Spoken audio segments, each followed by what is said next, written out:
Hello, it's Nick here. I hope you're well. Now, normally in this spot, we have a bit of a rant. I pick some sort of subject that's been going on or some sort of news story where there's been some sort of idiocracy, if that's a word, or some stupidness going on, and we analyse that to find out exactly what is the world blooming coming to. Now, these will continue in 2017, but I thought we'd have a quick recap of some of the subjects, not all of the subjects we looked at in 2016, because there's been some developments. I won't look at all of them, I'll just pick some of them that we covered here. Got it? Some of them, not all of them. Yeah. Okay, now one of the first subjects we ever ranted about here was about clowns. A few months ago, or quite a few months ago now, there seemed to be this craze sweeping the world that started in the US, spread to the UK and other countries, where idiots were dressing up as clowns trying to scare people in the streets. This got a bit too far in some areas, with clowns chasing people with carrying guns and stuff, and what turned into a prank got something a bit more sinister. Ridiculous, but like all these fads, that seems to have died down now. It even got to the point that one point in the UK, someone had taken themselves to dress up as Batman, that's right, the Cape Crusader, to try and help people that are being chased by clowns. The world is absolutely mad, isn't it? But luckily this craze seems to have evaporated as quickly as it come, like all these sort of like fads. Next one, was about the X Factor, in that this show, produced by Simon Cowell, is supposed to be finding the best next music act, so you want to keep voting for the best singers in it to go forward to have some sort of career. Can they hold fire? Have they got any long-term longevity in the industry? Now, week after week, this crazy act called Honey G, which looked like former UK Prime Minister David Cameron in a wig and disguise, kept getting voted onto the next round. By far being the worst in it.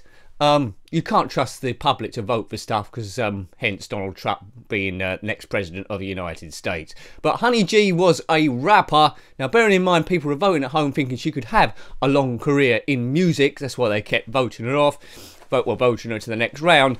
And eventually she did get voted out. She was in it far longer than she deserved to be. And of course, with the momentum of the X Factor, you got to use that before your notoriety, your fame dies down. Well, at her peak, where her fame was at the greatest, she released a song, I think called the Honey G Show, and it failed to chart. When I say failed to chart, it failed to get into the top 100. So, she wasn't, even with all that advertising, her act was nowhere. She wasn't anything special. Without that show, she was nothing. Yeah, so what's the point of that then? There isn't any. Well, it's like case proved there. So every year there's going to be a Honey G type character. I think a few years ago it's Chico. And without the show they're nothing. They aren't actually long-term artists, which defeat the object. Hooray! Who saw that coming? Everyone, I think. Yes. Now, the UN. You might remember they appointed as their ambassador for women to look up to throughout the world, Wonder Woman. The reason why they picked Wonder Woman, a fictional character, as opposed to a real person, is they wanted someone that everyone in the world can look up to and strive to be like. They picked Wonder Woman. Well, there's a few complaints about that. It's a bit of an insult to women, if you ask me. And I'm sure just because of my rant and for no other reason, the UN rethinked that, or rethinked, is that a word? And Wonder Woman is no longer. Wonder Woman's been dropped. I don't know who they picked instead. They might have left the position vacant. So if you're a woman and you want to be the ambassador for women and hope and all that sort of stuff, why don't you apply? I don't know if they appointed anyone else. Probably Lois Lane, knowing them. But yeah. So sense prevailed.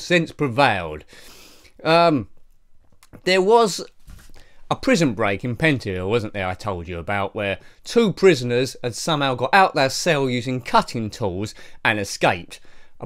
Possibly a drone had flown into the Pentonville prison, lowered, gave them all the tools, and at night they cut their way out, used pillows to trick the guards to thinking they was in their beds. They scaled the wall and escaped. Brilliant. Well, those two people that escaped, they've been recaptured now. The first one was done quite quickly, then they got the second one. But prisons hasn't improved. There's been other riots and injuries. I think the prison service is pretty much underfunded, and hats off, respect to the guards that work there, because it's a very demanding place, and there's no investment going in, it seems at least, and they're gradually getting overrun. Is this going to improve? I don't know, but at least Theresa May's in charge. She'll sort something out. Yeah, she doesn't differ at all, does she? Brexit means what? We don't know. Red, white and blue Brexit, something like that. Who knows? Who knows? Who knows? FIFA, England versus Scotland.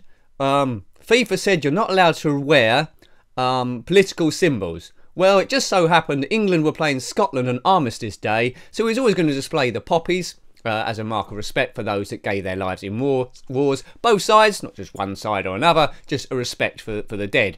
So he wore this armband with the poppy logo on. And FIFA, being the head of morality as they are, they saw that as an infringement of the rules and gave England and Scotland a warning, and then they fined them. FIFA are blooming idiots. Wait. There needs to be some other body here that comes up and just takes it off them. They're not fit for purpose, really. It's not a political symbol. As I said, it's respecting people on either side who gave their lives to try and protect the people they love, the people at home, for trying to protect their freedoms. Because mostly, some of the conscript people didn't want to fight, they just did it for their country. There's other people in charge, a minor number, and you've got to respect the people that stood up for their country regardless there. And then you got FIFA. You're fined. See, there's quite a lot to rant about this year, or last year in 2016, and I imagine 2017 will be no different. Formula 1. Nico Rosberg won the championship for Formula 1. It's a sport that's been struggling for excitement in recent years, so you need your defending champion. And as soon as Nico Rosberg won the championship, about a week later, he said he was going to retire. So no defending champion then. Great, that's brilliant. It seems now that the Finnish driver, Valtteri Bottas, is going from Williams to Mercedes, the best team there. Before he did the switch, you could get 25 to 1 on Bottas winning the championship. So if you've done that bet, you might have a good deal there, because he's a very quick driver. Felipe Massa was supposed to be retiring from Williams, but I think they've got a deal because they're sponsored by Martini. They've got to have one driver above the age of 25, so some sort of deal was kept to keep Massa in, because all their test drivers are below the age of 25. So next season, it's a big shake-up for the cars, but it looks as if Mercedes is going to be quickest again, so it's going to be Lewis Hamilton versus Valtteri Bottas. Now, Bottas is probably going to take a few races to get used to the car, so Hamilton's advantage. But if anything goes wrong with his car early on, Bottas might be in. 25 to 1. I don't think it's 25 to 1 now. It's probably gone right down. Yes. And what was the last one? Oh, the last one I wanted to cover was a lot of you have commented about this. It's made me rethink. When I got a PlayStation 4 is in stock now, I automatically thought, just for those videos, I needed to do 60 frames a second, because that's what the games are played in, really. And through all your feedback, thank you for that. I thought I was going to need to get an extra capture card. You're quite happy with 30 frames a second. I mean, the retro gaming, Spectrum, Amiga, Game Boy Advance, they was always going to stay at 30 frames a second. But the PlayStation 4, I thought it might need a bit more. And then a lot of you told me that broadband is not particularly fast where you are, so you can't really watch it in 1080p 60 frames a second. And people watching it on their phones, because it scales it up anyway, are quite happy sometimes watching it in 340p, is it, and less. So I'll probably hold fire on that for a little bit. I won't do the full upgrade, because as you expect, this channel isn't about it isn't about precision. It's about well, us having a laugh, playing the game, see what it looks like. At some point, no doubt, I'll get Star Wars Battlefront or even Battlefield. We'll play that, and I'll probably get killed about 50 times a second. But there we go. So thank you for watching all the videos, not just these rants. So fresh rants will start from next week, unless nothing stupid happens in the world. And what are the chances of that? 0%, I think. Anyway, till next time, take care. And well, we don't normally do that on these ones. I just say bye.